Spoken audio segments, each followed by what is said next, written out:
మాజీ మంత్రి కేటీ రామారావుకు జనగామకు వచ్చే అర్హత లేదని టీపీసీసీ సభ్యులు లకావత్ లక్ష్మీనారాయణ నాయక్ అన్నారు. కేటీఆర్ రాష్ట్ర ముఖ్యమంత్రిపై కాంగ్రెస్ అగ్రనాయకులు రాహుల్ గాంధీపై చేసిన వ్యాఖ్యలను వెంటనే వెనక్కి తీసుకోవాలని డిమాండ్ చేశారు. గత 10 సంవత్సరాల బీఆర్ఎస్ పాలనలో ప్రజలు విసిగిపోయి కాంగ్రెస్కు పట్టం కట్టారన్నారు.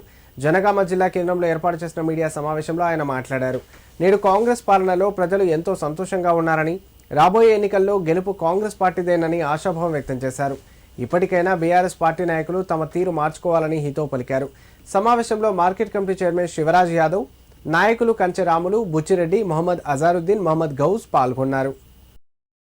కాంగ్రెస్ పార్టీ అగ్రనాయకులైన రాహుల్ గాంధీ గారిని, రాష్ట్ర ముఖ్యమంత్రి అయిన శ్రీ యనుమల రేవంత్ రెడ్డి గారిని చాలా అనరాని మాటలు, అంటే కనీసం మనం ఇంట్లో ఇద్దరు మిత్రులు కూడా మాట్లాడుకోలేని పదజాలంతో అవాకులు చవాకులు పేలిన సందర్భంగా దానికి ఈరోజు నిరసన తెలియజేస్తూ ఆ పదాన్ని నేను వాడలేను. ఎందుకంటే మీకు సంస్కారం లేదు.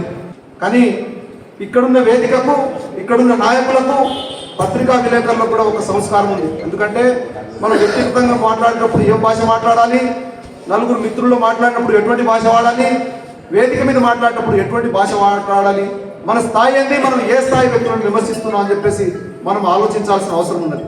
రాహుల్ గాంధీ గారి కుటుంబం, మేడం సోనియా గారి రాజకీయ విజ్ఞత, వారు తీసుకున్న ధైర్యమైన సాహసోపేతమైన నిర్ణయం మూలంగానే తెలంగాణ రాష్ట్రం ఏర్పడింది అనేది మీ నాయన సోనియమ్మ కారు ఒక్కేసి ప్రపంచం మొత్తానికి చెప్పిన సంగతి నువ్వు మర్చిపోయినవా?